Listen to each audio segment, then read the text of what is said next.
Mona college से आई ही थी कि मोबाइल घनघना उठा। इस समय रेखा का फ़ोन आया। देखकर वह चौंक उठी।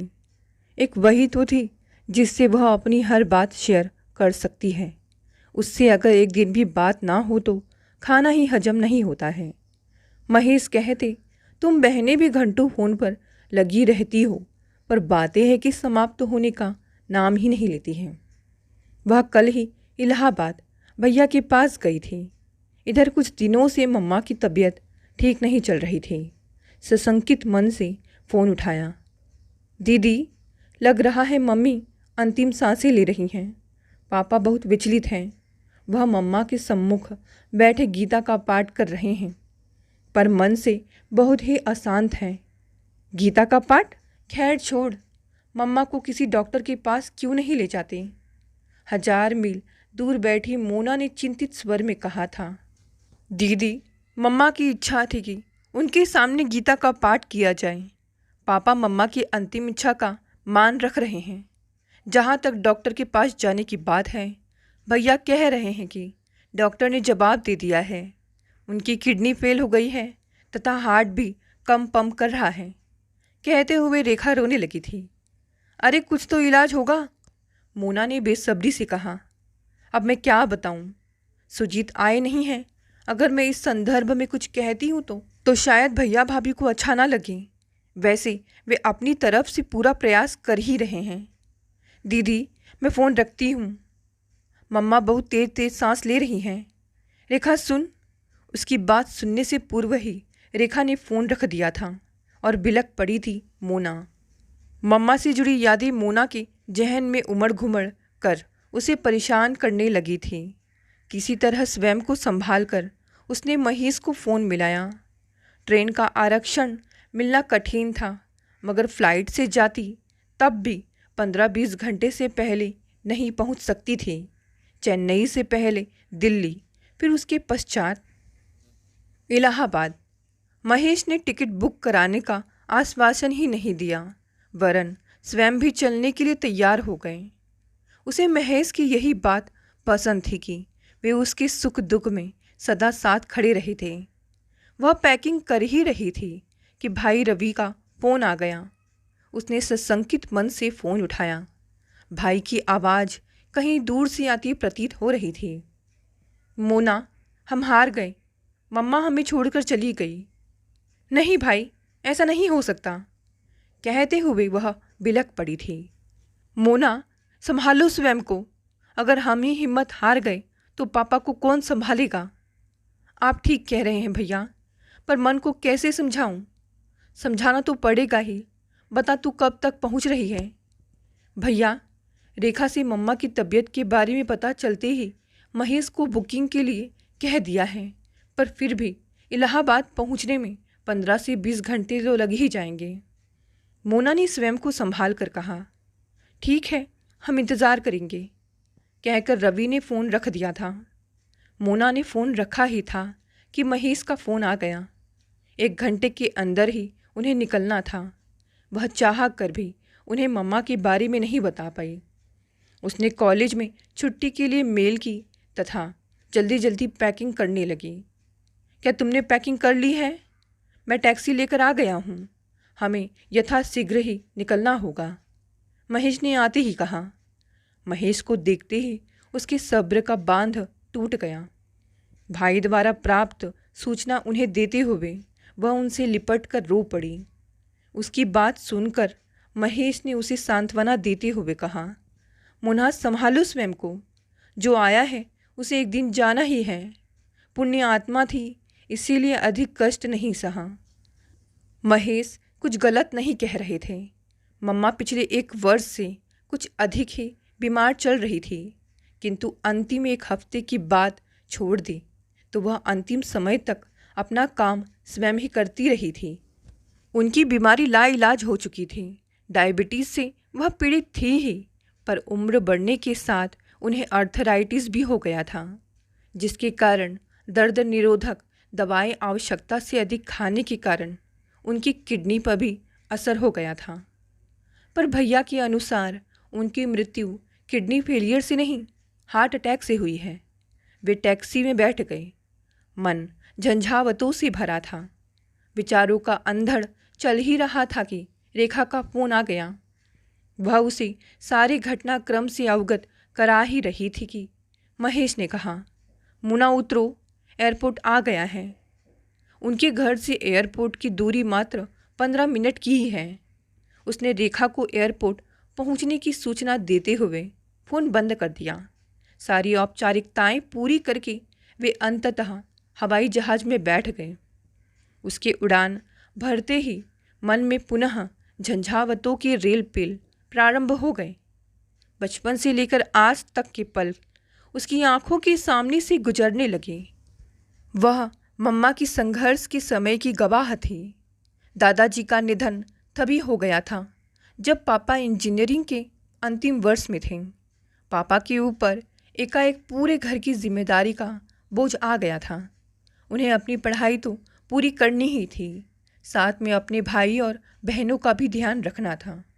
गनीमत थी कि वह पढ़कर निकले ही थे कि उन्हें अपने कॉलेज में ही पढ़ाने का ऑफर मिल गया।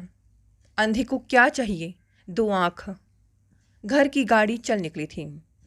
कुछ ही दिनों में दादी ने पापा का विवाह एक साधारण परिवार की साधारण पढ़ी लिखी लड़की से यह सोचकर कर दिया कि वह ज़्यादा चूँ चपड़ नहीं करेगी। उनका अंदाज़ा सही था। मम्मा ने अपनी स्थिति को स्वीकार कर लिया था। वह पूरे दिन बिना थके बिना रुके काम में ऐसी लगी रहती मानो वह इंसान नहीं मशीन हो। उस समय वह पूरे घर की धुरी बन गई थी। उनके बिना कोई एक कदम भी नहीं चल पाता था। दादी उनकी सेवा से प्रसन्न थी ही।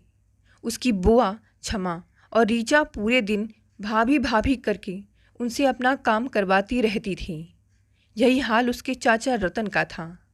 ऐसा नहीं है कि उनके जीवन में कोई परेशानी नहीं आई या सबकी हर इच्छाएं पूरी होती रही, किंतु समय और परिस्थितियों ने उन्हें समझदार बना दिया था। वे हर परेशानी का मिलकर सामना ही नहीं करते, बल्कि एक दूसरे का संबल भी बने रहते थे। एकता में शक्ति होती है, इस बात को उन्होंने अपने जीवन का मूल मंत्र बना लिया था। वे तीनों भाई बहन भी उस पारिवारिक वृक्ष की छाया तले संस्कारों की बेल मन में सींचते हुए बिना किसी शिकवे शिकायत के पलते बढ़ते रहे। एक समय आया जब उसके चाचा और दोनों बुआओं का विवाह हो गया। दादी यहाँ संतुष्ट थी, वही माँ रिलैक्स महसूस कर रही थी। उस समय वह 10वीं कक्षा में थी, जबकि रवि भाई ग्रेजुएशन कर चुका था। वह चार्टर्ड अकाउंटेंट बनना चाहता था। वह सीए का फाउंडेशन क्लियर कर चुका था तथा अकाउंटेंसी की इंटरमीडिएट परीक्षा की तैयारी कर रहा था। घर की अपनी जिम्मेदारियों से निबटने के पश्चात अब मम्मा का पूरा ध्यान उन सब की तरफ था। वह पुत्र के साथ पुत्रियों की उच्च शिक्षा की पक्षधर थी। उन लोगों की पढ़ाई में व्यवधान ना आए, इस वजह से वह टीवी भी नहीं खोलती थी। जब तक वे पढ़ते रहते, वे भी इस आशा में जगती रहती कि कहीं उन्हें कोई आवश्यकता ना पड़ जाए। अपने इस समय को वह जाड़ों में बुनाई तथा गर्मी में कढ़ाई करके पूरा किया करती। मोना को सुबह उठकर पढ़ने की आदत थी। इसके साथ ही एक बुरी आदत यह थी कि उसे उठते ही चाय चाहिए थी। एक बार मम्मा को उठने में देर हो गई और वह चाय बनाने किचन में चली गई। इस बात ने मम्मा को इतना आहत किया कि उन्होंने उन्हें न जगाने के लिए न केवल टोका, दूसरे दिन से वह अलार्म क्लॉक अपने पास रखकर सोने लगी। उनकी देखभाल का ही परिणाम था कि सबने अपनी अपनी मंजिल पा ली थी। लंच सर्व हो रहा है। महेश की आवाज़ सुनकर वह अतीत से बाहर आई। महेश ने उसकी सीट के सामने की सीट पर लगी फोल्डिंग टेबल खोली। उनके टेबल खोलते ही एयर होस्टेस ने लंच उसे पकड़ाया। उसने मना किया तो महेश ने एयर होस्टेस के हाथ से लंच ले लिया तथा उससे कहा, माना तुम बहुत डिस्टर्ब हो, पर कुछ ना खाकर तुम अपना ही स्वास्थ्य खराब करोगी। जब तक मैं मम्मा के अंतिम दर्शन नहीं कर लेती, कुछ नहीं खाऊंगी। तुम्हें डायबिटीज़ है, अगर शुगर लो हो गया तो मुझे कुछ नहीं होगा। तुम्हारी जिद कहीं तुम्हें भी अस्पताल ना पहुंचा दे। तुम्हें अपने पिता का संबल बनना है ना, ना कि उन्हें परेशान करना है। रवि और महेश की एक ही बात सुनकर उसे लगा वे ठीक ही कह रहे हैं और उसने बेमन से खाना खाना प्रारंभ कर दिया। शीघ्र ही विमान ने दिल्ली की ज़मीन छू ली। महेश ने दिल्ली से इलाहाबाद के लिए टैक्सी बुक करा ली थी। बाहर निकलते ही वे इलाहाबाद के लिए चल दिए। रवि ने उसके पहुंचने में देरी होने के कारण मम्मा के पार्थिव शरीर को आइस चैम्बर में रखवा दिया था। आखिर 10 घंटे का सफ़र तय करके वे इलाहाबाद पहुँचे। लगभग सभी रिश्तेदार पहुँच चुके थे। वह जाकर पप्पा के कदमों के पास बैठ गई तथा फूट फूट कर रोने लगे। पापा ने सिर्फ इतना कहा, सब्र कर बेटी, सब गिनती की सांसें लेकर आते हैं। सोच ले तेरी माँ का साथ बस इतना ही था। पापा ने सारी रस्में धैर्य से निभाई। वह सबको दिलासा देते रहे पर उफ तक नहीं की। मम्मा की कमी तो कोई पूरी नहीं कर सकता था, पर पापा को परिस्थितियों के साथ एडजस्ट करते हुए देखकर सभी को अच्छा लग रहा था। अंततः वे लौट आई। उन्हें आए 15 दिन ही हुए थे कि एक दिन भाभी का फ़ोन आया। थोड़ा इधर उधर की बात करते हुए कहा, दीदी, पापा को पता नहीं क्या होता जा रहा है। वह ठीक से खाना नहीं खा रहे हैं। वह कुर्सी पर आंख बंद किए पता नहीं क्या सोचते रहते हैं। कभी राहुल और कभी मोहित उनके साथ बैठकर बातें करना चाहते हैं या उनका पसंदीदा खेल कैरम खेलकर उनका मन परिवर्तन करना चाहते हैं तो कह देते हैं कि बेटा तुम दोनों खेलो, मेरा मन नहीं है। वह कमज़ोर भी होते जा रहे हैं। उनकी वजह से रवि भी अत्यंत परेशान रहते हैं। हमें समझ में नहीं आ रहा है कि क्या करें। ठीक है, मैं पापा से बात करती हूँ भाभी। दीदी, पापा को फ़ोन दे दूँ? दे दीजिए। पापा जी, मोना दीदी का फ़ोन है। कैसी है बेटा? मैं अच्छी हूँ पापा, आप कैसे हैं? ठीक हूँ, बस जी रहा हूँ। पापा ऐसा क्यों कह रहे हैं? बेटा, तेरी माँ के बिना जीना ऐसा लग रहा है जैसे उधार की सांसें ले रहा हूँ। पता नहीं उसके साथ मैं क्यों नहीं चला गया। वह उनके शब्दों के कंपन को भली भांति महसूस कर सकती थी। स्वयं को संभाल कर उसने कहा, पापा प्लीज़ ऐसा मत कहिए।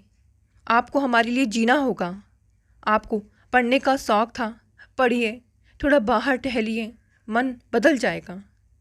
और तो कुछ पढ़ने की इच्छा नहीं होती, पर गीता पढ़ने पर थोड़ी देर के लिए मन में सुकून अवश्य महसूस करता हूँ, पर हमेशा ऐसा नहीं हो पाता। मन को एकाग्र करने की कोशिश करता हूँ पर एकाग्र नहीं कर पाता हूँ। और घूमना, मेरा स्वास्थ्य ही साथ नहीं देता। सच तो यह है बेटा, अगर मेरा किसी काम में मन नहीं लगता, तेरी मम्मा के साथ मेरी ज़िंदगी ही मानो समाप्त हो गई है। पापा, कोई किसी के साथ नहीं जाता। सबको अपने सुख दुख यहीं इसी संसार में भोगने पड़ते हैं। पापा, आप ही तो कहते थे कि मन चंचल है, मन को बांधना, एकाग्र करना पड़ता है। हाँ बेटा, मैं यही कहता था, पर मैं स्वयं अपनी बात पर अमल नहीं कर पा रहा हूँ। इस दिल का क्या करूँ जिसमें तेरी मम्मा की यादें बसी हैं। उसके साथ बिताए सुख दुख के पल याद आते हैं। ठीक है, अब फ़ोन रखता हूँ। पापा की इस आदत से वह भली भांति परिचित थे। जब उन्हें बात नहीं करनी होती थी तब वह यही कहकर फ़ोन काट दिया करते थे, पर आज से पूर्व उसने पापा को कभी इतना विचलित नहीं पाया था। अब वह नियम से उनसे बातें करती। एक दिन पापा ने कहा, बेटा तुम और रेखा मेरी इतनी चिंता क्यों करते हो? मैं ठीक हूँ। रवि और सुरभि के साथ राहुल और मोहित भी मेरा बहुत ध्यान रखते हैं। सच में मैं बहुत खुश नसीब हूँ जो मुझे ऐसे बच्चे मिले। अब तो घूमने भी जाने लगा हूँ। आज पार्क भी गया था जहाँ तेरी मम्मा के साथ अक्सर जाया करता था। अच्छा लगा। पापा की बात सुनकर मन को तसल्ली मिली। अब पापा उससे अपनी हर बात शेयर करने लगे थे। वे वही पापा थे जो एक समय हम बच्चों के लिए हिटलर से कम नहीं थे। वह ज़्यादा कुछ कहते नहीं थे, पर उनकी आंखें हम बच्चों को अपनी गलती का एहसास करा देती थी। उसे याद है, कक्षा 6 में उसके अच्छे नंबर नहीं आए थे। जब वह अपने पापा से अपनी मार्कशीट पर हस्ताक्षर करवाने लेकर गई, तब उन्होंने सिर्फ इतना कहा था, क्या पढ़ाई में तुम्हारा मन नहीं लग रहा है? यह पाठ समझ में नहीं आ रहा है। कारण जो भी हो, पर भविष्य में अगर ऐसे नंबर आए तो मैं हस्ताक्षर नहीं करूँगा। उनकी धमकी का यह असर हुआ कि वह सदैव प्रथम श्रेणी में पास होती रही थी। दरअसल वह परीक्षा फल उसकी बुरी संगत का नतीजा था। वह कक्षा में जाने की बजाय अपनी सहेलियों के संग इधर उधर घूमते हुए समय व्यतीत करने लगी थी। कुछ पापा का डर था तथा कुछ कम उपस्थित होने के कारण मैम की घर शिकायत भेजने की धमकी उसे सही राह पर ले आई थी। एक बार फिर पापा को जिंदगी की ओर लौटते देख मन को संतुष्टि मिली थी। न जाने कैसे दुनिया के नियम हैं। पुत्र और पुत्री एक ही कोख से पैदा होते हैं।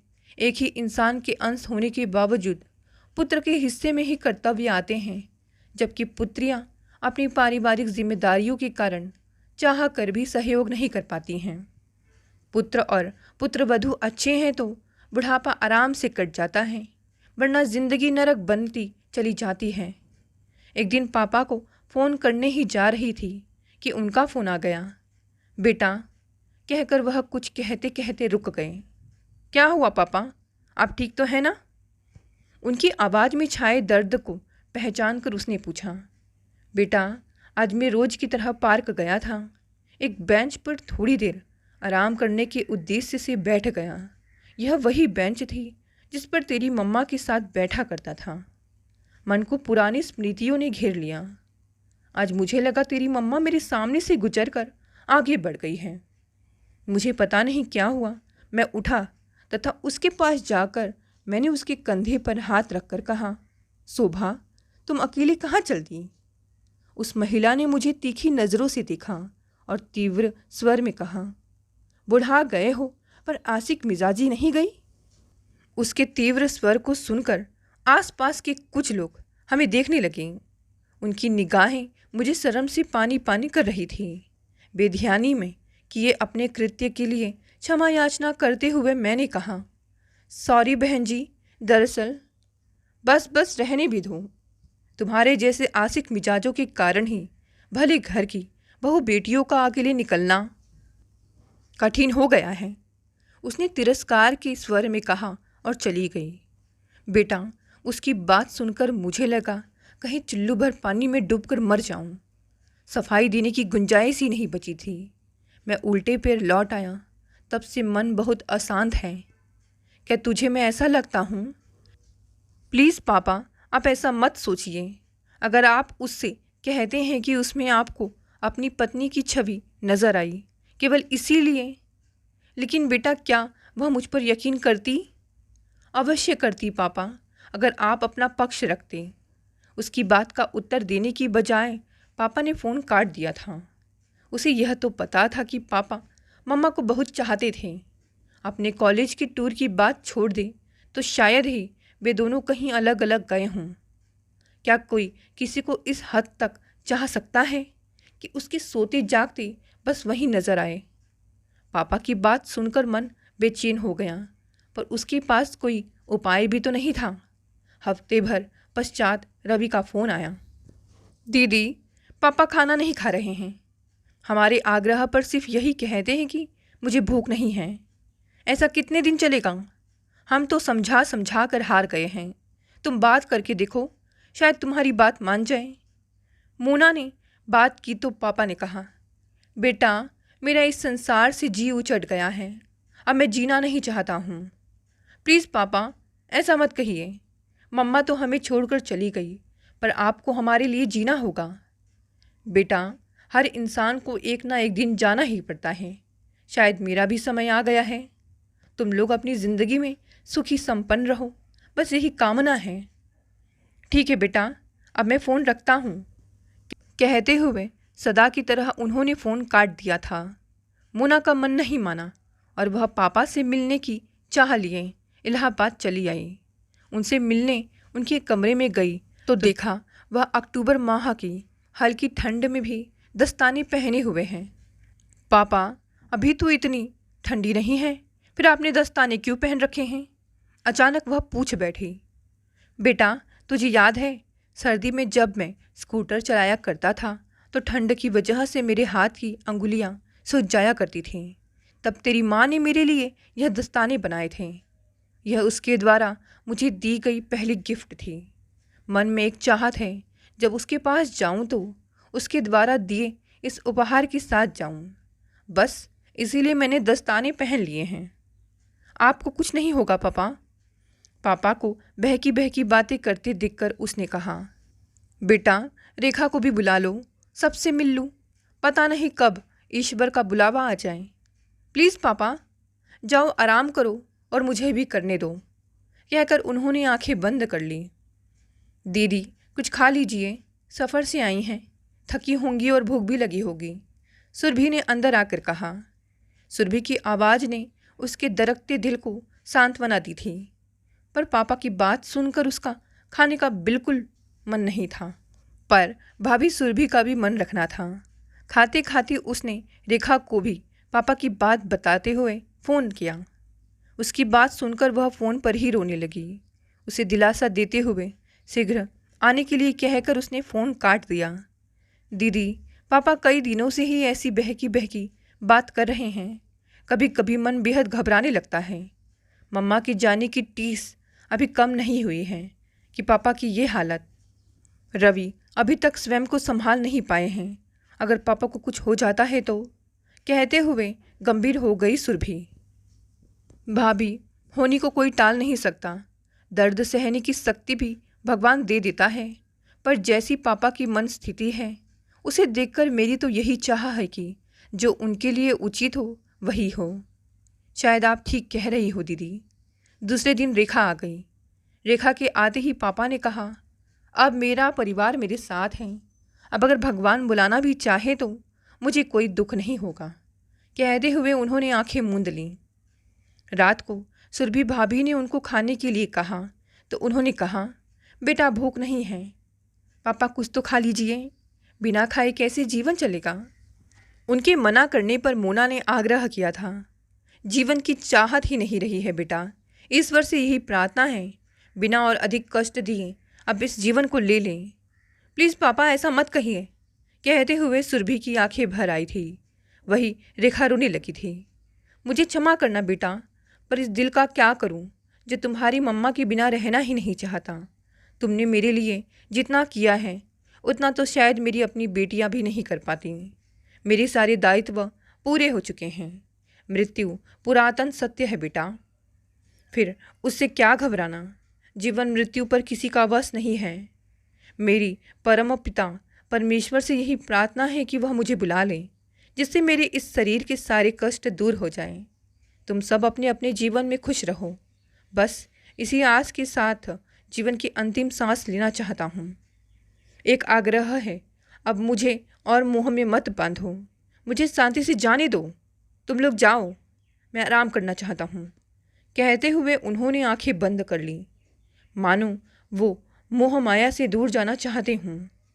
सभी बेमन से खाना खाने लगे।